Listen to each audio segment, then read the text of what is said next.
Here's the big challenge of life. You can have more than you've got because you can become more than you are. That's the challenge. And of course the other side of the coin reads, unless you change how you are, you'll always have what you got. Success is something you attract, not something you pursue. Success is looking for a good place to stay. So instead of going after it, you work on yourself. Personal development. See, the major question to ask on the job is not what are you getting. The major question to ask on the job is what are you becoming? See, the big question is not what am I getting paid here. The big question is what am I becoming here? Mr. Schultz taught me how to set goals. What a favor that was. One morning at breakfast, shortly after I met him, he said, Jim, let me see your current list of goals and let's go over them and talk about them. He said, maybe that's the best way I can help you get a better direction started. And I said, I don't have a list. He said, well, is it out in the car or home somewhere? I said, no, sir. I don't have a list anywhere. He said, well, young man, that's where we got to start. He said, I can tell you right now, if you don't have a list of your goals with you, he said, I can guess your bank balance within a few $100s. Which he did. And that got my attention. I said, you mean my bank balance would change if I had a list of goals? He said, drastically. That day I became a willing student how to set goals. There's a lot of things that can wreck your chances to do well. We live in a rather dangerous world, so you got to be not only wise, you got to be careful. Now, attitude diseases are just as bad as physical diseases, right? High blood pressure, heart trouble. I mean, a lot of things will ace your chances to do well. So you've got to be careful. And attitude diseases are deadly.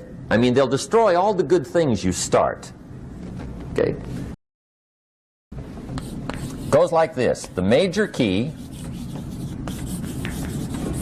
to your better future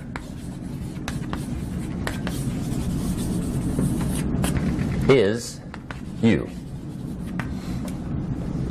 That's the theme of our seminar tonight. The major key to your better future is you.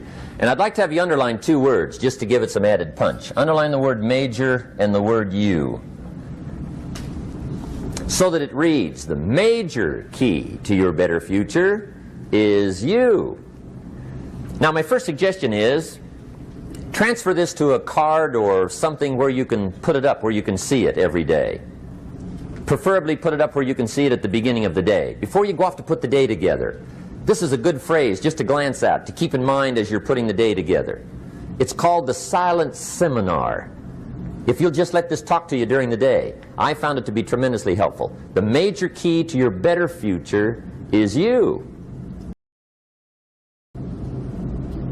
A guy says to me one time, he says, you know, if I had some extra time, I could make some extra money. I said, then forget it. There isn't any extra time. Hey, when the clock strikes 12 midnight, that about wraps it up, right? I mean, you can look around the gongs there for a little more, but it's over. You say to the guy, what are you doing? He says, I'm looking for extra time. See, they'll come and take you away, right? There isn't any more time. Now, if you can't get more time, which you can't, what could you get more of that would make a difference in economic results? And here's the key word. Make it a part of your notes. We're going to consider it tonight.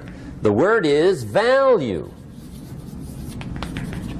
And I have a little phrase for your notes. Value makes the difference in results. Value makes the difference. You can't get more time, but you can create more value. Now, here's the first lesson of economics. Everybody should learn it from the time they're old enough to understand what a dollar means, how to earn one, how to get one, how to keep one, what to do with it. First lesson of economics. We primarily get paid for value. That's lesson one. Bringing value to the marketplace, that's how you get paid. You don't get paid for the time. I know it takes time to bring value to the marketplace, but you get paid for the value, not the time. Now, since that's true, here's one of the key questions of the evening. Is it possible to become twice as valuable at the marketplace and make twice as much money in the same time? Could you become 3 times as valuable? Make 3 times as much money in the same time? Is that possible? The answer is yes, if. And it's always if, right? Life is known as the big if. Harry Truman once said, life is iffy. How true. And here's the big if we're going to consider it tonight. It's possible to do much better at the marketplace if you go to work primarily on yourself. And that's the theme of our seminar tonight. Learning to work primarily on yourself. And Mr. Schoaf gave me probably the greatest clue he gave me when I first met him. He said, Jim, if you want to be wealthy and happy the rest of your life, just learn this lesson well. He said, learn to work harder on yourself than you do on your job. He said, Jim, I've only known you a short time.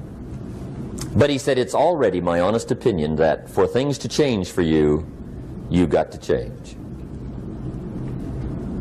That wasn't quite the answer I was looking for.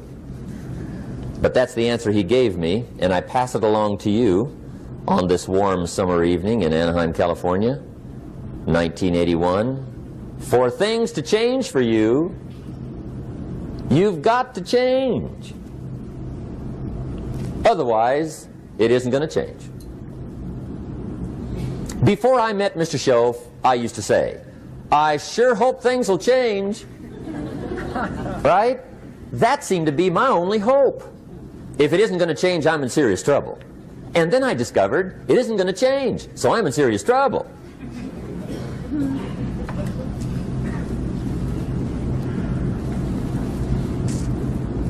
See, I can tell you what the 80s are going to be like. You have dropped into the right place. I did a seminar one time for Standard Oil executives and management in Honolulu. And we're having a conference one day on this big conference table. And one of them said to me, Mr. Rohn, you know some fairly important people halfway around the world. What do you think the 80s are going to be like? I said, gentlemen, I do know the right people. I can tell you. So they all listened very carefully. And I said, gentlemen, based on my wide experience, I can really honestly say to you, in my opinion, in the 80s, it's going to be about like it's always been. Aren't you glad you came? That's inside. I don't pass that around just everywhere. Now, of course, I said that to make a point, but I also said it because it's accurate. It's going to be about like it's always been. It isn't going to change. The tide comes in, and then what? It goes out. For 6,500 years that we know of, recorded history, and probably long before that. So it is not going to change. It gets light, and then what? It turns dark. 6,500 years. See, it's not likely to change. And we're not to be startled by that. And if the sun goes down, the guy says, what's happened, what's happened? It means he hasn't been here long, I guess, right? It always goes down about this time. The guy says, well, I don't like that arrangement. Well, you got to talk to somebody besides me, right? It gets light, then it turns dark. In rotation, the next season after fall is what? Winter. Pray tell, how often does winter follow fall? Every year regularly for the last 6,500 that we know of. See, it is not going to change. Now, some winters are long, and some are short, and some are hard, and some are easy, but they always come right after falls. It isn't going to change. Sometimes you can figure it out, sometimes there's no way to figure it out. Sometimes it goes well, sometimes it gets in a knot. Sometimes it sails along, sometimes it gets in reverse. See, that's not going to change. The last 6,000 years reads like this: opportunity mixed with difficulty. That's how it reads. It isn't going to change. The man says, well, if it isn't going to change, how will my life ever change? Answer, when you change. Life and business is like the changing seasons. That's the first phrase. Life and business is like the changing seasons. One of the best ways to describe life, it's like the seasons. Frank Sinatra sings, life is like the seasons. Now here's the second phrase. Very important. You cannot change the seasons, but you can change yourself. Learn how to handle the winters. That's lesson 1. They come right after falls with regularity. Some are long and some are short and some are hard and some are easy, but they keep coming. You must learn to handle the nights. They come right after days. You must learn to handle difficulty. It comes right after opportunity. You must learn to handle recessions. They always follow progressions. For the last 6,000.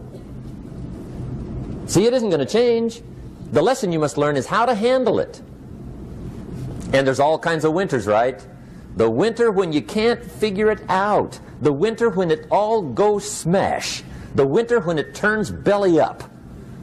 The winter when it won't work, when you've run out of money and you've got a broken heart. See, those are winter times. How do you handle the coming winters and the disappointments and the down times? Well, you can't get rid of January by tearing it off the calendar. But here's what you can do. You can get stronger, you can get wiser, and you can get better. The winters won't change, but you can.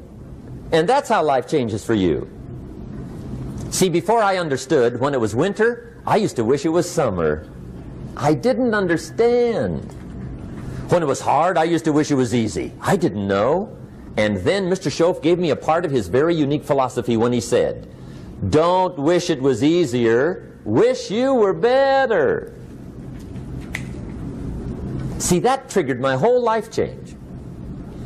Don't wish for less problems, wish for more skills. Don't wish for less challenge, wish for more wisdom. That's the key. So that's lesson 1, learn how to handle the winters. Here's lesson 2. Learn how to take advantage of the spring. That's the second one. Spring is called opportunity. And spring follows winter. What a great place for it. If you were going to put it somewhere, that'd be the place to put it, right after winter. And pray tell, how often does spring follow winter? Every year with regularity, 6,000. You can almost count on it. See, opportunity always comes. Days follow nights. Isn't that terrific? Opportunity follows difficulty. But here's what you must learn to do. Underline these 2 words in that key phrase. Take advantage. Underline those 2. You must learn to take advantage of the spring. See, just because spring rolls around is no sign you're going to look good come fall. You got to do something with it. In fact, you have to get good at one of 2 things in life. Planting in the spring or begging in the fall. Or get somebody to do it for you. See, those are about the only alternatives. Now here's what else you must do. Take advantage of the springs quickly, because there's only a few. Just a handful of springs have been handed to each of us. They don't come forever. Life is fairly brief. So you got to read every book you can get your hands on what to do with your springs while they're here. And take advantage, they soon run out. The Beatles wrote, life is so short. And for John Lennon, it was extra short. But life is brief. Elton John sings, she lived her life like a candle in the wind. It's brief. So whatever you're going to do with your life, you got to get at it. Don't just let the springs pass. Here's the third major lesson in life to learn. Learn how to protect your crops all summer. You got to take care of what you start. Sure enough, as soon as you've planted your garden in the spring, the busy bugs and the noxious weeds are out to take it. And here's the next bit of truth. They will take it unless you prevent it. And that's the third major skill to learn. You've got to learn to prevent the intruder from taking all the good you start. It's one of the challenges. Here's two key phrases under number 3. First one, all good will be attacked. On this planet. Maybe not the next one we get to, but on this one, all good will be attacked. Every garden will be invaded. Not to think so is naive. And here's the second phrase. All values must be defended. Political values, social values, community values, family values, marriage values, friendship values, business values. Every garden must be tended all summer. Third major lesson. Now here's number 4. Fourth major lesson in life to learn. Learn how to reap in the fall without complaint. Learn to reap come harvest time without complaint. Take full responsibility for what happens to you. It's one of the highest forms of human maturity, accepting full responsibility. It's the day you know you've passed from childhood to adulthood, the day you accept full responsibility. And another note, learn to reap in the fall without apology. Without apology if you do well, and without complaint if you don't. That's maturity. I used to blame the government. I mean, you can believe that or not. It was at the top of my list. I had a lecture second to none. The government. That was on my list.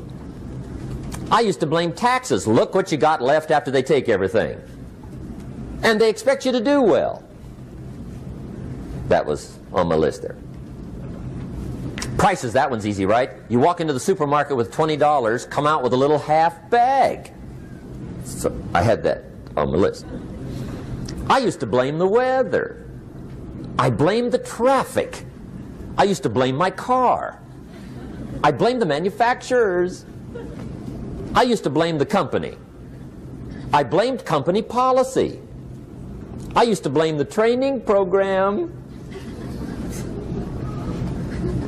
I blame my negative relatives. They were always putting me down. I blame my cynical neighbors. They're just selfish, looking out for themselves. Won't loan you money? They were on my list.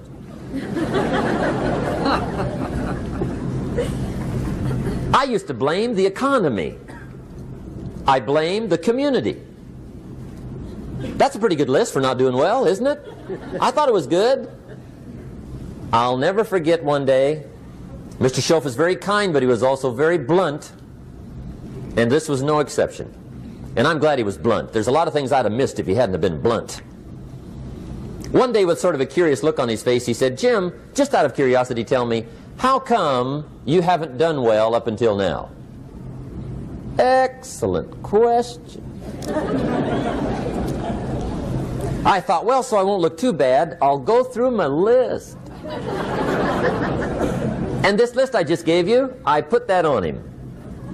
And he was very patient. He let me go through the whole thing, the government, the weather. I went through this whole thing. When I finished, he looked my list over very carefully. He said, "Mr. Rohn, big problem with your list. You ain't on it." How brilliant.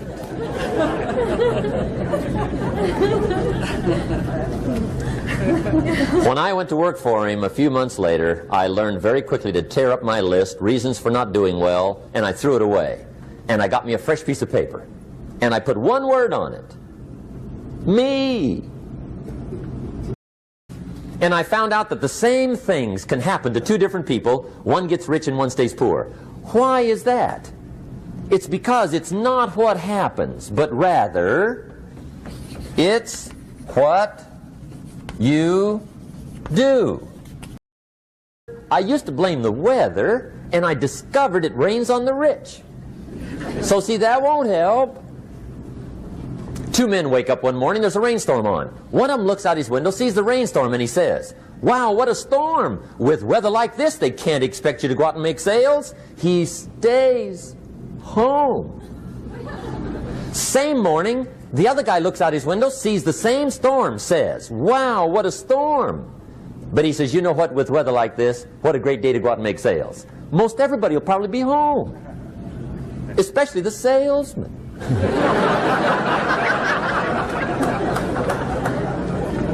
See, that's the difference in how your life works out. It's not what happens, it's what you do. So here's one of the key questions of the evening. Starting tomorrow, what are you going to do that'll make a change in your life's direction? Good question. What are you going to do starting tomorrow that'll make a difference? Now see, if you don't do something starting tomorrow that'll make a difference, guess what? It's going to be the same. And see, that way you can guess what the next 5 years are going to be like. Look at the last 5. Because the next 5 are going to be like the last 5 unless you, major key, tomorrow, change it all. Or change a little, or change something, or don't change. It's choice time. You can do whatever you want. But it's nice to know any day you wish you can change your whole life. If you don't like how it is for you, change it. If it doesn't suit you, change it. If it doesn't please you, change it. If it isn't enough, change it. And I challenge you to do that because you can change. See, you don't ever have to be the same again after tonight, only by choice. Discipline. If there's one thing to get excited over, that's it. Get excited over your ability to make yourself do the necessary things. What could you make yourself do starting tomorrow that would change it all? No telling. Now see, that's exciting. On any given day, you can massively change the direction of your life. Murder is a clear example that any one person on any given day can forever alter the course of their life. It just happens to be a negative act. But just as sure as you can commit a negative act, you can also commit a positive act and forever alter your life whenever you wish. Now that's exciting. Get excited over the little disciplines and get right on those, because those will lead to the big ones. You can't handle the big challenges in life unless you take on the little ones. Make a list of all the things you can do. Get right on those. Discipline yourself for those, both for the results and for the muscle and for the practice. So that when life hands you some big challenges, you'll be ready, you'll have the muscle. But see, if you don't handle the small ones, you can't take care of the big ones. Find out how things work. The first key to doing better is find out. To change your life, really, you need ideas. There isn't anything an idea can't change. And Schoaf taught me the major problem is lack of an idea, not a problem. At first I didn't have any money. I said to Mr. Schoaf, I don't have any money. He said, that's not a problem. Now see, up until then I always thought it was. Right? I was confused. He said, no, the problem is lack of an idea on how to create money and wealth. It isn't lack of money, it's lack of ideas. So if you get the ideas, see, you can change anything. Now to get ideas, you need a constant study of finding out. If you wish to be successful, study success.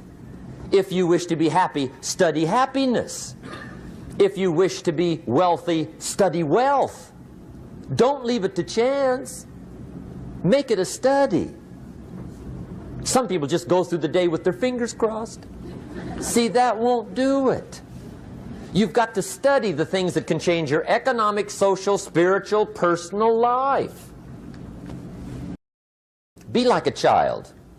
In fact, Jesus, the master teacher, said, unless you can become like little children, you might as well forget it. You don't have a prayer.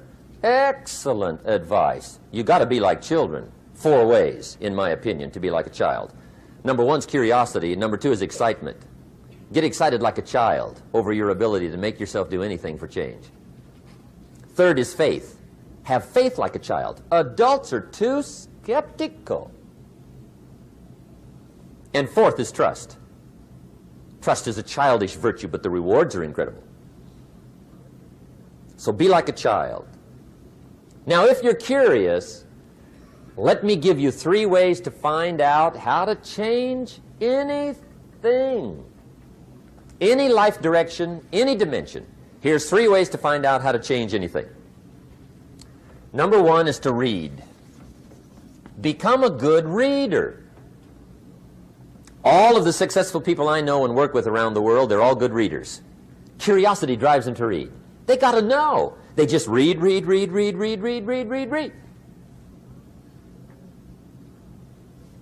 Become a good reader.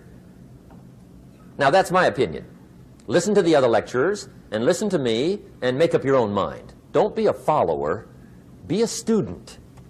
Okay? I say, really, for life change, you got to read. One way to learn is from your own experiences, but another way to learn is from other people's experiences. The whole world is governed by laws, the universe, in fact. Laws. We call it the law of electricity. We call it the law of gravity. There's mathematical laws, there's physical laws, speed and velocity laws, agricultural laws. There's all kinds of laws. Now that we find ourselves on the spinning planet, you just have to learn what I call the setup. Learn the setup. Life's setup. Now, we didn't set it up, but we're here, so you got to learn it. And we should learn the setup for 2 basic reasons. Number 1, to keep from getting hurt. It's one of the major reasons for learning, so you won't get hurt. See, economically, socially, personally, you can get hurt just not knowing.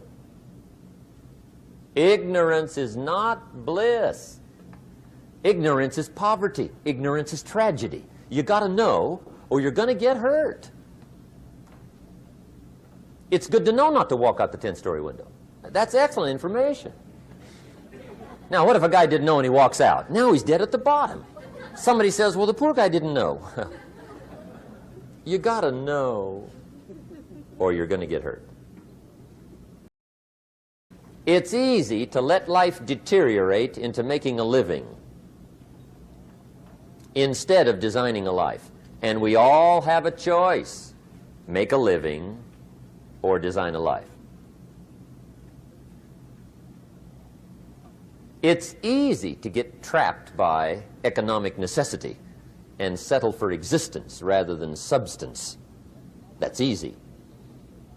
But the best advice I can give you on how to break out of that trap is to learn how to set goals.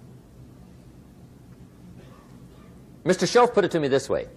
He said, Jim, if you had enough reasons, you could do the most incredible things. I never forgot how he put that. If you have enough reasons.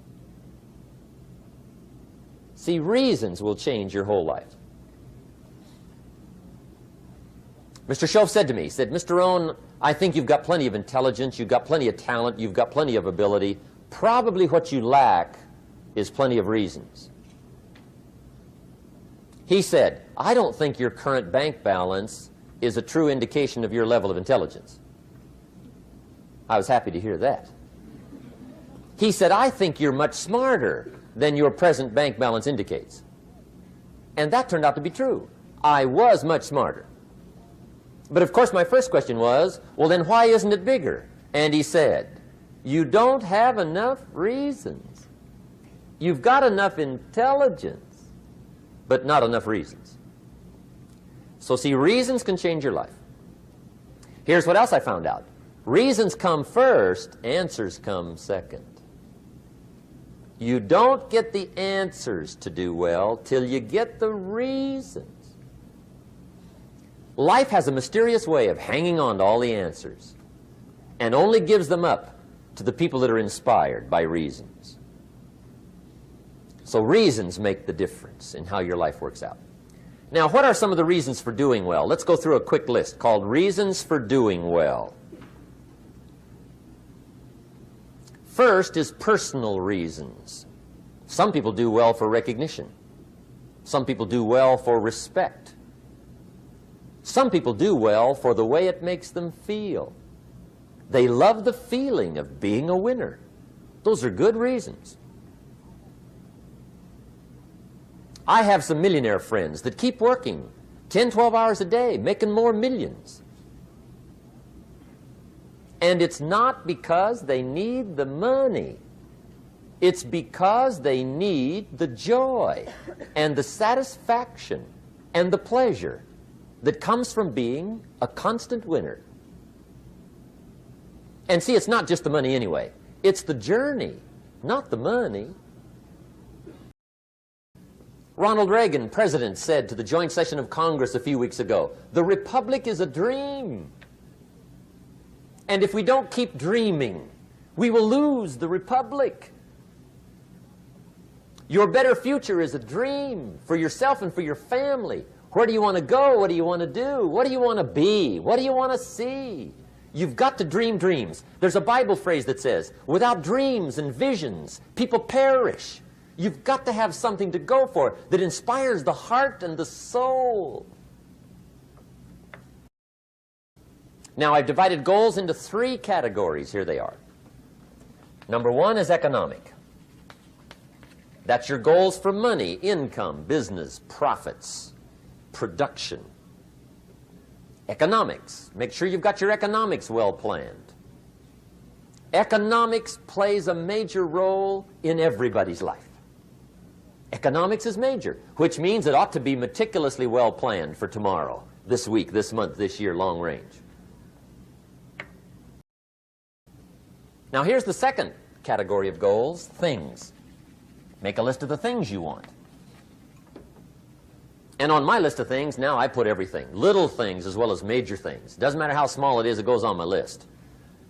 I used to just put major things, cars, homes. I don't do that anymore. I now load my list with everything. Everything.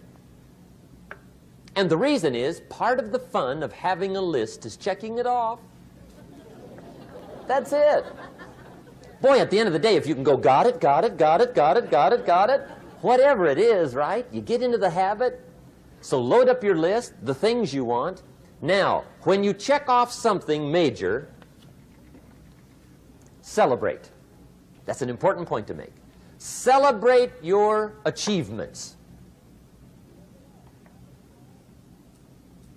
Live it up. Have a party when you reach something you've worked for a while. See, we all grow from 2 experiences. One is called the pain of losing. The other one is called the joy of winning. We need both of them. Amplify them as much as you can, which also means make losing painful. If you set up something, fooled around, didn't get it, put it on yourself. On the other side, if you did get it, congratulate yourself. Self-congratulations is a sign of maturity. Seeking congratulations is a sign of immaturity. But hey, winning and losing, see, that's what it's all about. That's the name of the game. Okay, here's the third category of goals, personal development. Put those goals together. Personal development goals. That's your goals to be stronger, more decisive, be a speaker, be a leader, learn a language, all kinds of skills. Okay? The whole weekend seminar was designed to improve all your skills so that you walk away more skillful. And that's what you want, the personal development skills. That's what attracts, that's what brings good things to your life, the person you become more skillful. Work on your goals. That's step 1. Work on them. And I put the word work there deliberately. Setting goals is plain hard work. I don't want to kid you. We haven't come here tonight to kid each other. It's work. I know it's work. That's why a lot of people just let it slide. It's work. Many people work hard on their job, but they don't work hard on their future. They just let that slide. And the work involved is making plans. I know most people don't. I understand that.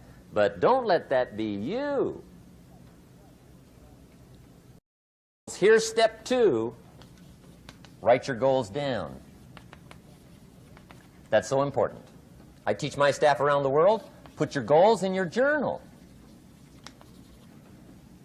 Because one of the major people you want to study is yourself.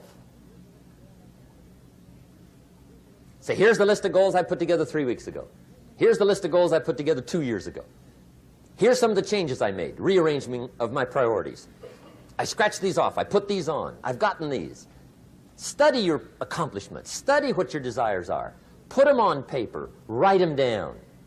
Here's another reason for writing your goals down. It shows you're serious about doing better. And to do better, you got to get serious. You don't have to be grim, but you must be serious. Your goals are affecting you, whatever they are. Your goals affect your handshake. Your goals affect your attitude, personality. Your goals affect the way you walk, the way you talk, the way you dress. All day long, we're being affected by our goals. How to get whatever you want. Here's what it says if you're ready. It says, ask.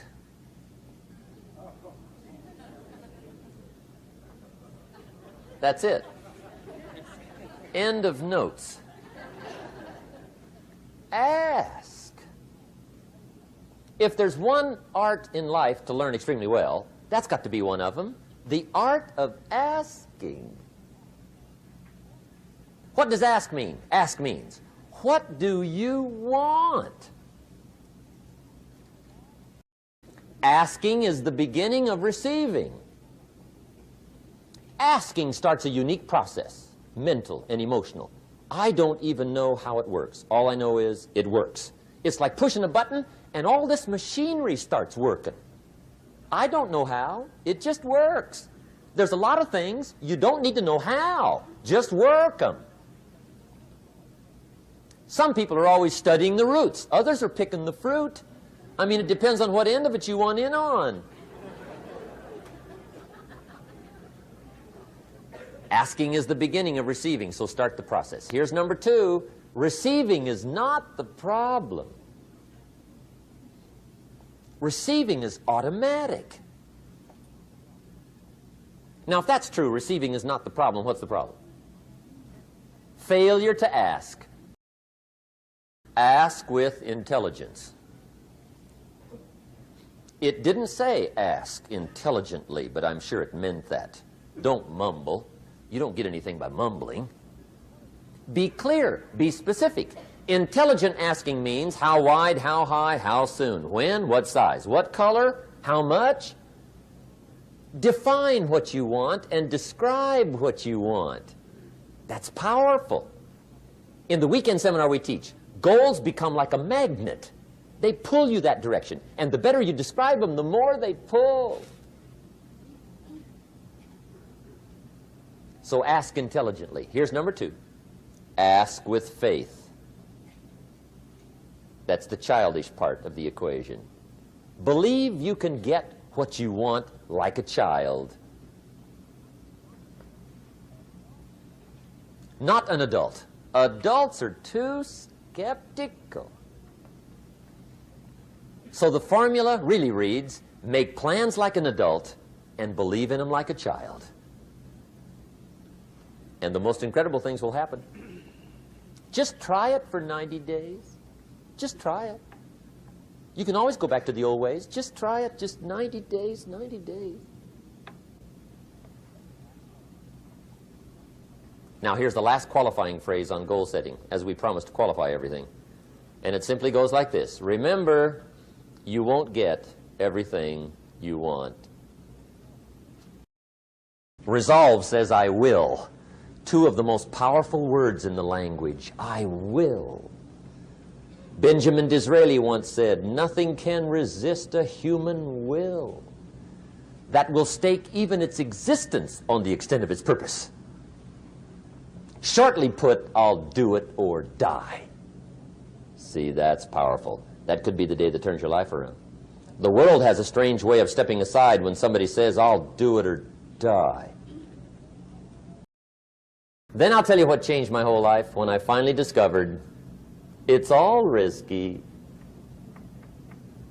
The minute you were born, it got risky. If you think trying is risky, wait till they hand you the bill for not trying. If you think investing is risky, wait till you get the tab for not investing. See, it's all risky Getting married is risky. Having children is risky. Going into business is risky. Investing your money is risky. It's all risky. I'll tell you how risky life is. You're not going to get out alive. That's risky. The Englishman says, well, if that's the way it's going to work out, let's give it a go. Right, that's what it's for. Give it a go.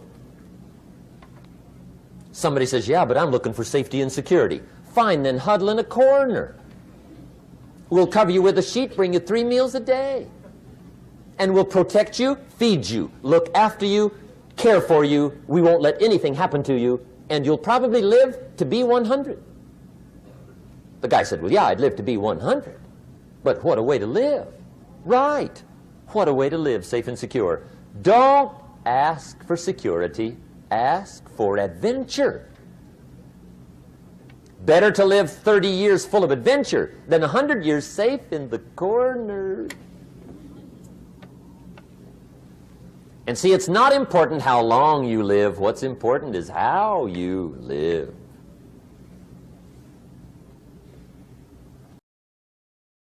To the pessimist, the glass is always half empty. To the optimist, the glass is half full. Why would the same measure affect people 2 different ways? Answer, it all depends on how you look at it. Our lives are mostly affected by the way we think things are, not the way they are. The way we think they are affects us most. There's a subject we don't have time to get into tonight called better thinking habits. One of the major things Shoaff taught me when I met him, he said, poor thinking habits keeps most people poor. Not poor working habits. Most people work hard, but they don't think hard. And Shoaff taught me that the mind is like a factory, a mental factory. And whatever you think about all day long pours ingredients into this mental factory. And that's what builds the economic, social, financial fabric of your life. He quoted me a Bible phrase that says, as you think, so you become. How awesome. Everything starts with thought. So you must be wise and careful what you think about, because that starts everything. You got to be wise and careful. I asked the kids, what would happen if somebody dropped sugar in my coffee? They said, well, you'd be okay. I said, what if somebody dropped strychnine in my coffee? They said, well, you'd be dead. I said, correct. Lesson 1. Life is both sugar and strychnine. You gotta be careful. I said, what if my worst enemy drops in the sugar? They said, will you be okay? I said, what if my best friend, even by accident, drops in the strychnine? They said, well, you'd be dead. I said, correct. Lesson 2, watch your coffee.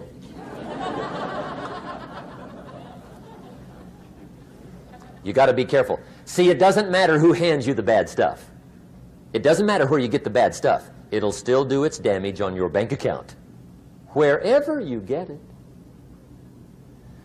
Mr. Shoaff gave me one of the greatest phrases when I first met him when he said, Jim, every day stand guard at the door of your mind. How important. Stand guard at the door of your mind. And you decide what goes into your mental factory. Don't let anybody just dump anything they want to in your mental factory, because you've got to live with the results.